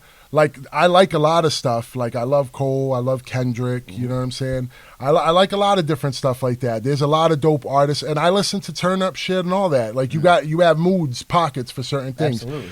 But I think one of the biggest things is if you're making music, right, and you're trying to make it from the soul, from an artistic standpoint, if you want it to transcend time, like, I can listen to Stevie Wonder now, and it still gives me the feeling of when I listened to Stevie Wonder when I was a kid and my grandfather was playing it on, like on a 45. Right. You know what I'm saying? So you have to be able to, or you should want to, if you're in music. Some people don't care about this. They just want to make money. Yep. But you're going to be a flash in the pan. You're going to be here for 5 years. And then, like Cole said, in 5 years, you're going to be on Love and Hip Hop. Right. It's true. Like, if your idea of making the art isn't longevity and isn't to make something that transcends time, you're not going to be around. Yeah. You know what I mean? Right. It should have a feel to it. And that feel it should connect, like, across eras. You know what I'm saying? So, Absolutely. Now, Cole was on point with that. That was 1985, right? yeah. Yeah. And Going in on, I think it Pump. was Lil Pump, yeah. and And then they had a conversation afterward, but, and that's what it's about. The what's Lil OG Pump school doing and the younger. nowadays? Like, I'm not really sure. Who knows? Like, Probably dating supermodels. yeah, and, like, I'm sure fucking he's off. I'm sure he's But- living but- a great life, but Gucci Gang is not like a timeless record. You No, know what I mean? exactly. It's not 10 years from now people aren't going to be listening Exactly, and that's the thing. And I think Cole tried to put him on to, like, a little bit of game with that. to that. Right. And they had a conversation after that. Hopefully he took some of that with him, So I would say that to newer artists now, don't chase trends or sounds. Like, it's cool to do what you want to do and, like, have fun and stuff. But if you want lasting music, you have to create music with a feel. Like, people have to, when people push play, they have to feel it. Because no matter how much things change in the genre, feel is always there. Yep. That doesn't change. So, like I said, you can listen to old rock music, you can listen to old R&B, you can listen to oldies, whatever, and you could still listen to them today with the same passion as you would years ago, because it's just good music and it has a feel to it. Right. Some of it was trash, don't get me wrong. Every era had their garbage, you know what I'm course. saying? But, so. Yeah, it's interesting too, because if you go back, and I don't know that the top 40s today, I don't know that the top 40s in the past 20 years measure up to the top 40s of the past century. You know what I mean? Yeah, like, yeah. of the music that That's was... that's a good point, actually. Yeah, If that I never makes thought sense. about that. Yeah. That's crazy. Yeah, yeah. I mean, if you compared the two, it's like, you know what I mean. Like, these are top 40 now, but where will they be in like 5-10 years? That's really that's the test of time. Like, Yeah. you go back and you look at records like, old Michael Jackson records and shit. Some of those things are still on the charts. You still hear Yeah, them. yeah. Like, They're still you on the You go to charts. the grocery store and it's playing on the Yeah, radio. like it's like yeah. quadruple diamond or whatever Right. it is, and they're still on the charts and still selling. That should tell you something. You know what I'm saying? Like, making music like that transcends time. My thing is, I can't get how somebody doesn't want that feeling. Right. Like, I know realistically, as well as the album is doing, that we're relatively small potatoes. But when I looked and I seen over 40,000 streams, like, my heart, like, I was like, oh my God. You know what I mean? Like, Yeah. people are actually listening. People are giving That's it a a shot. lot of Yo, streams. Yeah. 40,000. And then, Yeah, it's you know, crazy. Indy, I was like shocked, bro. That's like, a lot. like, I just got a message from a producer in like Finland that was just like, yo, man, I just heard your stuff. Yeah. I want to do some stuff with you. That's great, man. And I mean, that's a great feeling to have. Absolutely. I would never want it to be like, well, I got a check, so who cares? Right. You know what I'm saying? I want as much. Don't get me wrong. I ain't saying I don't want no money. I ain't We all saying want a that. check. I ain't saying that. You know what I'm saying? Oh, but I am saying that Yeah. there's a big reward when you see that people are actually feeling your stuff. Yeah, That's true. absolutely. Yeah, I'm just glad it's doing well. Yeah, Honestly, I'm glad. 40,000 streams. Yeah, man. Damn. It's yo. closer to 45 now, right? Yeah, 45? it's Okay. almost at 45. Yeah. So the thing is like, you know, it's not that I'm shocked. Like, I knew it would do well. I just didn't know like this well, and a lot of it has to do. We just had a game plan in place. We knew like how we knew what songs we were gonna drop. We knew how we were gonna push them.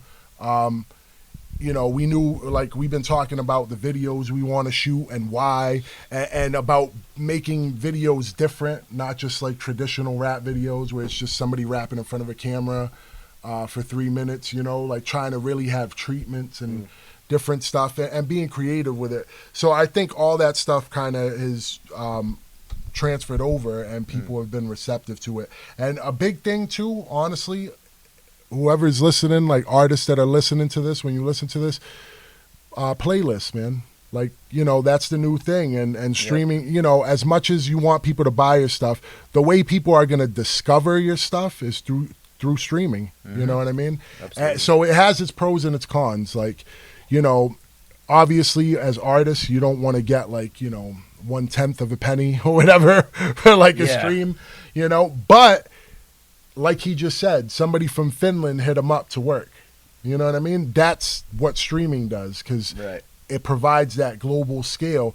So use that to your advantage. Try to get on playlists, pitch to small playlists, start small, build with those smaller playlists, and then network out. I do And think that's what we artists should did. get paid way more for streaming, though. Like, Yeah, they should, man. It's sad, but, you know, so I was talking to somebody about this recently, and it's interesting the way that the record companies did it, right? So back in the day, you used to get, you know, points on your album. Like, that's how it was, you know what I'm saying? You would get a certain amount for, like, let's say, you know, your album sold for $20. If you're Snoop Dogg, you're on a major label, you might see like $2 or $3 out of that 20. You know what I'm saying? Right? So it's the same principle now, just with streaming, because the labels bought into the streaming services. A lot of people don't know that the major labels own stake in Spotify. Right. So that's how they control what gets on these bigger playlists. They just have to push a button and be like, yo, Drake's dropping this new single. It needs to be on these playlists. Here's what we have to throw towards it. Make sure it gets to the right people, put it on those playlists. Right. It's how they used to control radio back in the day. It's the same principle. You know, payola, whatever you want to call it, you know, it's taboo. They don't talk about it, but that's what they used to do. They used to pay fucking DJs to spin your record.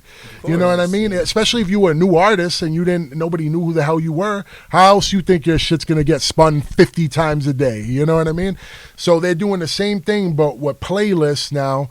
And for an indie artist, it made it harder, especially the last few years, because before you could get on playlists and stuff, and like you could land on a big playlist and go viral from that shit, or on SoundCloud, and you get like, look at Designer a few years ago when he came out with the fucking Panda record. He worked that record for over a year before it blew up. Right. And it had hundreds of thousands of streams on SoundCloud before it blew up on the radio. Yeah. And that's how Kanye heard it and was like, yo, I'm going to sign this dude and I'm going to give him a deal and then I'm going to make a fucking fortune off this guy because his song's going to be everywhere. Yeah. You know what I'm saying? So, but again, that's the flash in the pan thing, because he had that one song and then he disappeared because fucking in 20 years, who's going to want to listen to Panda, Panda, Panda, Panda? There's no feel to it. It's dope. The beat's hot. The beat but is like, you know That what I'm beat is saying? nuts. Like, you know?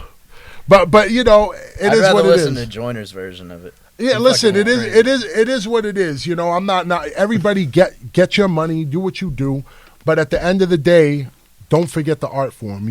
There's a place for those records, but on the album there should be some cuts where you're trying to like make something that transcends time. You got to have and singles. Actually connect with people. Yeah, you know, especially as an indie artist. For me, I don't think indie artists should be chasing it so hard, like to sound like radio. You know what I'm saying? Do you think that artists should have like, I don't want to say classical music training, but training just in music theory? Like, should most artists?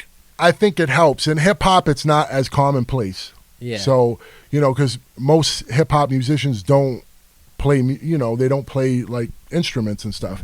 Producers do. There's producers that play drums, they play guitar, they play all that. I do think that it would help. So in college, I took guitar 1 and 2. I can't play a fucking lick of guitar, right? However, I did it to learn a little bit more about music theory and notes and why this note's here and why this note goes here and why it sounds there and why these notes should be coupled together. So I did that shit just to learn about that because essentially my voice is my instrument. Right. So when I hear notes in a beat and different things in a beat, maybe I want to hit those with different inflections or switch the flow pattern or do. So that's how I'm using my instrument, which is my voice. So to answer your question, yeah, I think it's good. And it's good to learn like timing, like 4/4 time. I can't tell you how many rappers I've come across and they don't even know what the fuck 4/4 time is. And it's like, you rap. Rap is 4/4 time. Like, that's all it is, basically, most of the time. Yeah. It's pretty much a 4/4 beat, like most rap songs. Some are more up-tempo and they're double time, but, like, traditionally, most rap songs are, like, 4/4 time. So if you don't know what that is, I don't know, man. It's going to be a long journey. Yeah. I think another part of it is somewhat knowing your history or whatnot when you're going into it. Like, if you don't know what came before you, then I don't really get the motivation. You know what I mean? And I think that's one of the bigger problems with a lot of today's artists. They don't really seem to get what everybody else went through to get you that $1 billion deal or whatever you have right now. Right. And I mean, like we talk, like Rev said, a lot of people thought that hip hop was going to be a fad. Yeah. You know what I mean? Before that, what was it? Luke that got taken to court. Yeah. And if that doesn't go Uncle Luke, his way, then hip hop's done in 1989 or 1990. Yeah. So yeah, he went to court and like fought for it basically. Yeah, so to be like freedom of speech and to be able to like do all that. Yeah. So like it's like early comedy. They were just trying to censor the whole thing. Yeah, exactly. They were trying to cut it off right at its infancy, and he went to court, and because he went to court and won that case, we can say whatever we want. Exactly. Then you have like, you know, WNBA, fucking NWA, and like yeah, I'm tired. But listen, and WNBA, WNBA, them too. No, but both. But NWA and all the gangster rap and all that shit that followed wouldn't have happened if he wouldn't have won that case. So it snowballs. So just to educate folks, there is a local guy. I'm sure you guys know Dart Adams. Yeah, check out shout out Best Dart. Best Damn Hip Hop Writing, Book of Dart. Yes, check it out. I have the book. Oh, you have it? Yeah, Dart's the homie. Dart's the man. He supported EMS, MDOT like for a long time. He's a really big supporter, and he's just cool peoples. But yeah, I have the book. It's definitely a dope book. People should check it out. It gives you a little bit of background of hip hop. Nobody knows hip hop better than Dart Adams. No, he does. He knows his historical facts, like names to the point where labels and shit get mad at him for like correcting shit. Oh my god! If you follow him on Twitter, oh my god, it's hilarious. He's better than Google. Yeah, no, he'll be retweeting these pages, like these hip hop pages. Who'll be like, oh, it's the 20th anniversary, like 30th anniversary of this LL Cool J album, and he's like, no, it's not. He's the like, actually, he's like, the anniversary's tomorrow. He's like, here are the receipts. Like, yeah, he's like, actually, it came out on the first Thursday of November. Exactly. Like he'll go into detail. Yeah, he's great about that stuff. He knows his shit, man. He knows his shit. Shout out to Dart. Dart, come on the podcast, please. Oh, we'll get him on. Yeah. We'll get him on for sure. We might have to do some studying beforehand. No, that's what I've been hesitant to ask him because I want to be fully prepared for that one. Like I want to. Yeah, full disclosure. No, honestly, shit, you could just let him go for like the whole hour and just let him talk because he's such a wealth of knowledge, man. He knows so much stuff, man. Yeah, for real. More than anyone, honestly. And about the local, like everything, just the whole scene, the local scene. Like he knows all that shit, man. Yep. He's does. really in tune with that stuff. He was one of our earlier supporters too. Word. Like early And when you on, get yeah. his support, that's a big deal. It is a big deal, When man. Dart Yeah. supports you, that Yeah. means like you're legit. We're like we still get excited if he like retweets, like we put out a song or a video and he retweets I do too, it. dude. I'm like, oh shit, that's dope. Like 'cause he it means a retweets lot. some of my sports tweets sometimes. Yeah. Like just watching the Sox game, I'll just He's be a tweeting big shit, sports and he head, too. retweets it. I'm like, fuck Yep. yeah, I got Dart. Let's Yeah. go. That's dope. Famous. Yeah, he's good peoples. What else we got? I one more thing I did want to ask, and I don't want to. If we got to it, that's it. So we were talking about your shows in Europe. Would you say that those were like the coolest or your favorite shows you've ever done, or is there another show that comes to mind? I honestly, I loved a lot of those shows. The thing is like in Europe, it's a constant grind, right? So when we go out there, there's like no rest. Like Okay. Yeah. we sleep like 3 or 4 hours a night. So this is a thing I always tell people because they think it's like fucking, hunky dory on the road. And like we get hit up a lot about like going on tour and stuff because they see how much we work and what we're doing. And everybody thinks it's like easy. It's not easy. It's not. I'm going to tell you right now, please get discouraged and stop DMing me.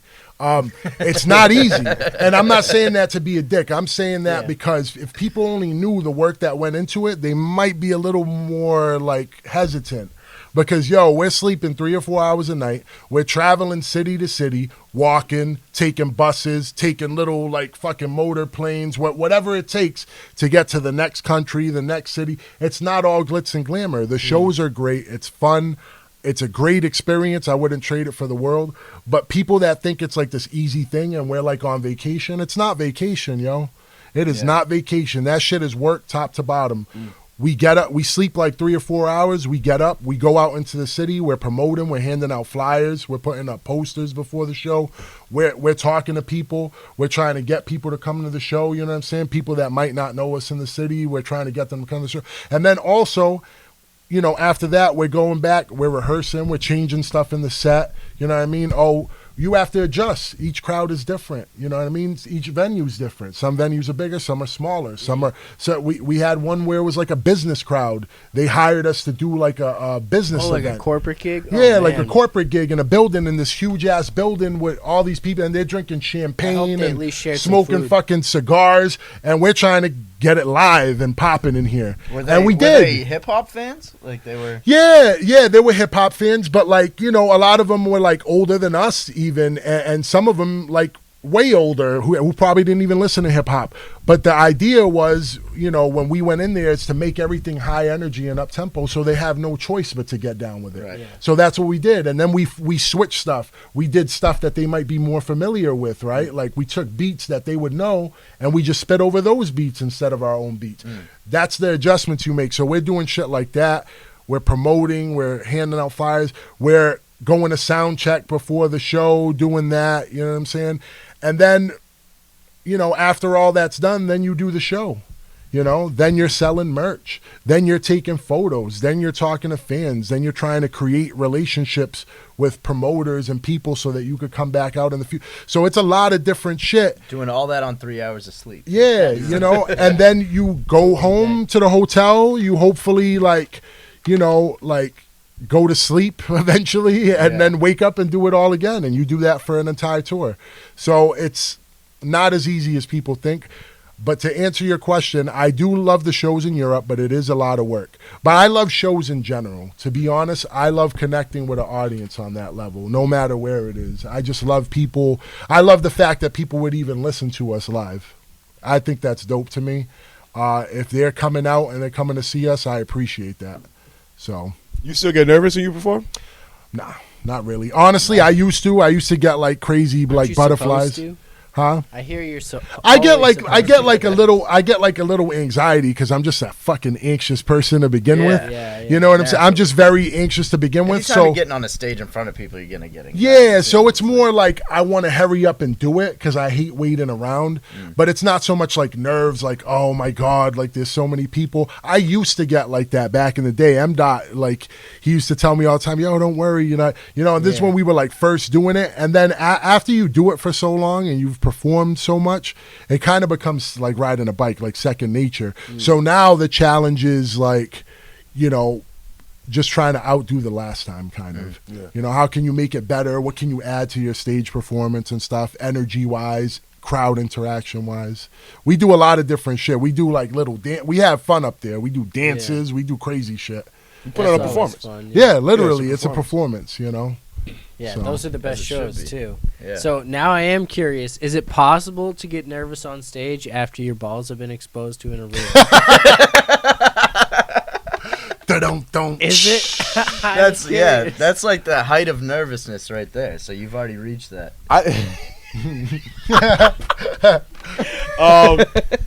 I think It before can only go up from here. for real. So for me, for the longest time, I would always think that I was really nervous, but I think it's more of just pinned up energy. Yeah. And I mean, like even before this interview, you know what I mean? Like I'm sitting there, like I'm having conversations with you, we laughing the whole time. My heart is like Looney Tunes, dude. Yeah. Like just. Oh, and me it too, be- honestly. You know what I'm saying? Like, I'm And the it's- same way. Yeah, I get a I little was bit sweating of that. when we had Yeah, audio yeah, issues. you saw him. Yeah. I get a little bit of that for me, but like for me, it's more anxiety. I think that's where it's based for me. You know, I think for you, it's a little bit of nerves, right? Yeah. A little bit of nerves. But like with time too, that shit like tends to go away. And Yeah. you guys also make it very easy to be comfortable. You know what I'm saying? Like, you, Oh, word. Appreciate that. No, Yeah, no, I real. like to hear that. Because It's a like very- it's a very when we were comfortable vibe. talking about stuff before, we were talking like before we came on camera, we were talking about stuff that we're all comfortable with. Right. That makes that's kind of like it sets the tone for the interview. You know what I'm saying? I love like talking to people before we do the interview. So It's when I feel important. comfortable Yeah. with them beforehand. Like sometimes if we do them, like when we were doing interviews just on Zoom, and we weren't really talking beforehand, like it was Oh, way that's more rough. awkward Yeah, because it's rough. it's like we haven't really even got to know each other yet. So Yeah, performing on Zoom's like it's like out of Oh space. my God, It's I like bet. out of space. I pulled a thigh muscle on stage one time. okay. You know who Shawn Michaels is, the wrestler, Like- Why does that sound so yeah, I familiar? think Well, the Heartbreak Kid. the Heartbreak Kid. He's Yeah. he's Oh, he's yeah, an old yeah, school yeah. wrestler though. He used to do like a pose where he would like stretch like this, Yeah. And then make or the whatnot. muscles, yeah. So we was like jumping, trying to get the crowd into it. I just felt this pain shoot down my leg, and I had to sit in the Shawn Michaels pose the whole time, like just sitting there rapping, like just hoping it was going to stretch out. Charlie You know what horse. I mean? That's So, funny. like my wife is sitting there looking at me while I'm doing it, and she's like, I can see her lipping, like, "Are you okay?" And I'm just like, like in the middle of rapping and whatnot. So, Oh my god. Oh man. but you get through it, man. You like those things help you You and got whatnot. it. Like, and I mean, like being It's like something to focus on almost. For real. Yeah. like That's like weird. you said, man, being mistakenly naked on stage helped, man. Yeah. Accidentally naked, that helped. I mean, how can you ever get embarrassed or They nervous always after say, that? you know, act like the whole crowd's naked. They don't That's say true. act like you're naked. Yeah. That's true. It was real funny too, man. Walking up to him, and I was like, "Yo, Chris, my balls is hanging out," because I'm trying to whisper it. He's like, "Yo, what?" Yeah, I What? couldn't And I'm hear what like- he was saying. And I'm trying to like focus on what we're doing, and I'm like, huh? Huh? You're good. What? Just keep going. What? That's crazy. Oh man, this has That's been funny. great, man. And, but we've mentioned this on other episodes too, like just talking about different anxieties and things that people have. Usually, most of the time, I mean, there's some soul-crushing things that can happen, but like most of the time, the thing that you're even worried about, like oh, your pants start falling down on stage, whatever. Like you get through it, it's over. Yeah. No one even thought it was as bad as you thought it was Yeah. ever No, going to be. it's always and, worse like, in your head. It's just It's That's always true. worse in your head than And it actually yo, is, if there's so. any advice that I could give anybody performing wise, right, is just keep going. Yeah. If you don't act like it's happening, they'll forget. Most of these people are drunk or high anyway. Let's be serious. You So gotta if understand that people are not focusing on your every little move. They're Right, not there like right. dissecting everything you do. Right. They're there having a good time with their friends. they're and drinking, just- they're yeah. talking to people, Right. they're taking in the show. But like, if you just keep going and act like nothing happened, they won't ever know. You know how many Right. times I've like Right. forgotten like lyrics or like whatever, and I just Yeah. freestyle and fill it in until the chorus I comes. saw Token. Like, You know Token? Yeah. I saw he posted something the other day. He was like, "Oh, here's this video of me performing." He's like, "I completely forgot my verse and just started like blabbering, and the crowd didn't even notice." Yeah. And the video literally, like you can tell, he's just mumbling, but the crowd's just going crazy. Yeah, yeah, like, yeah. It's This like dude- they didn't give a shit. This dude has experience with that. There was Yeah. one time he fumbled a verse at a performance and sat there and nobody caught it. Right. He caught it. He looked at the crowd and said, y'all not hype enough. Start that beat over. Yeah. Nobody caught that. And he Fuck it, just why restarted not? it, Yeah, I whatever. fucked up, but they don't know. Hey, y'all not hype. Let's do it again. Let's go. Yeah, I mean, how are they I gonna know? fucked Now up because that you gives weren't me hype enough. that gives me a little bit of extra time to catch my shit. You know what Right. I mean? And then boom, there Improvise. And real talk, the crowd got hyper. Yeah. And he yeah. started spitting the Well, verse. you So call him out. Yeah, Yeah. that works. Hell yeah. That's it, man. That's little tips and tricks along the way, man. Shout out to Token. Shout out to John Glass, our boy John Glass. Shout out That's John the Glass homie. as well. John We had him Glass. on the podcast a Yeah, little while ago. yeah. Yeah, I we're saw Great gonna that. get him on an Great in-person guy. That's the episode. homie, man. That's the homie. Have you worked with him at all? We've done some stuff. It's never been released. I don't think we've got some gems in the cut. He's done a lot of stuff with M. Dot, obviously. Yeah. He was on Ego and the Enemy. He produced a couple cuts on that. But we have some stuff in just in the dungeon. I don't know when it's gonna come out, but we'll work on it. But we're always doing different shit. We record at a studio here and there too. So Oh, word. yeah, Big shout out John yeah, Glass. man. That's the big homie. shouts. Are there any New England artists or otherwise that you'd like to work with in general? Let me see. I don't got anybody specific, so I'm going to just say any and everybody, man. Anybody that want a verse, I'm down. Yeah. Word. Unless you suck. I mean, Yeah. no, I'm I just, I'm just playing. That's a given, though. I'm just playing. That goes without No, saying. no. I've worked with a lot of different people that I admire, and it's cool, man, because I never thought I would be in that position to work with people I really respect and stuff. So this is a little gem that I'm gonna throw out there for y'all that nobody knows yet. Tay knows, you know what I'm saying? Illa knows. Jealous. So, shout out to M. Dot. M. Dot's coming out with a vinyl record called Dining in Dystopia. And it's going to be out within the next few months. I don't know the exact date yet. He's still finishing off everything, the artwork and stuff. But he's got some crazy records on there. So one of the records he's got on there that's going to be dropping next week, actually. Okay. He's got a joint with Conway the Machine, right? Oh, So that's going to be on there. So, I mean, Crazy. I don't have to say much about that, right? So Griselda. Shady Records, Conway, it's huge, right? Excuse me. But then he's got a bunch of other records. I'm on the vinyl a few times, and it's pretty dope. He had to cut a lot of records because with vinyl you could only fit a certain amount on each side. Right. So he had to cut a bunch of stuff, and he's doing this through a distribution company overseas. But anyway, long story short, to go with what I'm saying, I never thought I'd be able to work with some of these dope people. We got a joint with Cool G Rap on there. No fucking way. Yeah, so Cool G Rap is No. he's my top 5. He's That's one of my. He might that's be my my top guy. 5 too. That's He's my definitely guy. He's one of my favorites. And he makes it cool to have a lisp, which I do. So he makes it cool, Hey, man. because he could rhyme, and I look at him and I look up to him. He's so nice, man. He's so lyrical, and he's still relevant today. He's still putting out music, and I'm just I'm just honored to be on a track, and That's amazing. M. Dot put that together, and then it's produced by the mighty Vic, who used to be down with the Beat Nuts, and he's produced for so many people. He's produced for Nas. You can just Wikipedia him, but he's produced for so many dope artists, huge artists. So I'm really excited for that joint. But as far as local cats, man, I respect what a lot of these cats are doing. I've worked with a lot of local cats. I'm always willing to work with more. You know what I'm saying? I respect Latab and Oblivious. Those are the homies. We've got some stuff in the stash. I've worked with them a bunch.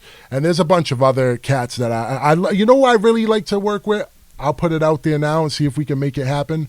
Paranorm. Paranorm's shout really out dope. Paranorm. We So- had him here before. So that's the homie. He's actually supposed to be on soon. So Yeah, it's interesting. he's coming back. Yeah, that's the homie right there. And he came to one of our video shoots back in the day. We had a video, me and M. Dot, called Earn It. And he came to the video shoot. I met him there. We chopped it up. And he's just a cool brother, man. And he's a dope fucking MC. awesome. Yeah, he's a That's cool one of guy. our. So I like to favorite work. episodes we've had. I'd like to work with him. That's what's up, man. Yeah, that's a good one. That's a good one. Shout For out sure. Paranorm. So, can we get any revolutionary merchandise? Is that coming soon? Yeah, I want to work on that. I'm hoping to because we want to do the shows and stuff. So I'm hoping to have maybe some stickers. I had to talk to this guy about that. We haven't gotten too much into it, but Dream Chaser, the video, is going to be coming in a few weeks, and then we're shooting a video for A Game when Mayhem comes up, and then I think somewhere around then we'll start talking about setting up a little show run, and maybe get some merch, some shirts and some stickers and stuff. Yeah. Okay. I definitely need some shirts and stickers. Yo, by the way, Get this guy his shirts and I got stickers. you. Yo, by the way, if anybody's seen the I Been video. In the video, we're wearing bowling shirts, right? Mm-hmm. So me, him, and M-Dot, we're a bowling team, and we're going against another bowling team, and our DJ, JP, is with us, too. Shout out to JP. But on the back of the shirts, we have RevILlutionAries. So we kind of do have shirts, kind of, but it was exclusive. Yeah, so what I'm thinking of doing, and I'm going to talk to him about this, he might want to keep his shirt, but I'm thinking of doing a contest, right? Soon, I don't know when, but doing a contest where people do remixes, and we'll give them the vocals, right? They'll do some remixes, and whoever has the best remix or whatever, we'll put it out digitally, and that person will win maybe a gift card, $100, a shirt and some merch, CD, whatever, So I haven't thought it out completely, but it's something I want to do. I've been wanting to do a contest for a little bit for this album, so that might be something around the merch time. When we start coming up with that. I like that idea. So keep an eye out for that merch. Yeah, I'm man. excited. Yeah. So definitely. And those remixes. Yeah, and if anybody listening wants to check out the music or follow us on social media or whatever, if you want to check out the album, go to Linktree/RevILlutionAries. So Linktree/RevILlution. If you put that in Google, it'll just pop right up. And that'll take you to whatever streaming platform, Bandcamp, whatever. It has everything on that one link. And then if you want to follow us on social media, I'm at RevIVMS. So RevOFEMS. No spaces, no underscores, just at RevIVMS. And Illa? Yeah, for me, on Twitter, it's at God Illa. And on Instagram is at the Bees, TheBeez 176. Okay. Perfect. I remember I had a hard time finding you a face. Yeah. Because I'm new to all this. Another thing I had to learn from Rev. He was like, yo, you got to get all your handles to be the same. And I'm like, why? I was trying, we're working on the branding. We're working on it. I'm like, you want it universal so that no matter where they search for you, it's the same on every platform. For real. So that's why for me, it's at RevIVMS. No matter where Facebook, SoundCloud, whatever, it's at RevIVMS. Always the same. So we're getting there, I got him to change his Twitter name. It was different before. So now it's God Illa. So. All right. And then his Facebook is God Illa Lives. Yep. Okay. So, But yeah. We're getting there. One step at a time. It is tough. Baby steps. I got some pants that fit. You know what I'm saying? That's important. That's trying to get my handles right. Right now. God, believe me, I don't get social media either. I'm brand new to it. Yeah, as well. Owen, I had to make him get an Instagram when he joined the podcast. Actually. Yeah, man. I was like, bro, if you're gonna be on this podcast, you got to be on social media. Yo, it's really key. It really helps. Yeah. It really does to help to create the awareness and stuff. But you guys also have a great setup. I like how you have everything. You know what I mean? This is like branding. You know what I mean? You want them to always see it. That's the and I love the shirts, by the way. Yeah, we're still learning. We're trying to do bottle openers, all that stuff. Yeah, man. Phone cases. Get you stickers. I forgot. So my wife told me to bring the stickers. I still forgot them. I was going to bring some stickers for you guys and shit, and I definitely forgot them. You need to get him some stickers So- first. Yeah, that's true. One at a time. Yeah. I do. I got to make... Selling CDs to my neighbors. Yeah. I'm a hustler, man. I was stealing customers right out from under them. But yeah, no, next time I have to come back, you know what I'm saying? We'll come back, promote some other stuff, Absolutely. and I'll bring you guys some merch. Definitely. Absolutely. Sure. Perfect. Come back anytime. You have to send me your sizes and stuff. We'll talk in the DM, and I'll make sure I bring you guys some stuff. Of course. Love it. I Love like to it. go Thank big, you. so yeah. Yeah. Thank you. No problem. Thank you for having us. Thank man. you very course. much for having us, man. This is dope. So we got RevIVMS, God and Illa. God God Illa, Illa. everywhere. Or at the Bees. At the Bees. 176. Yeah, there you go. Perfect. Episode 96. It's a wrap. RevILlutionAries. Go get it on all streaming platforms. Yes, sir. Yes, sir.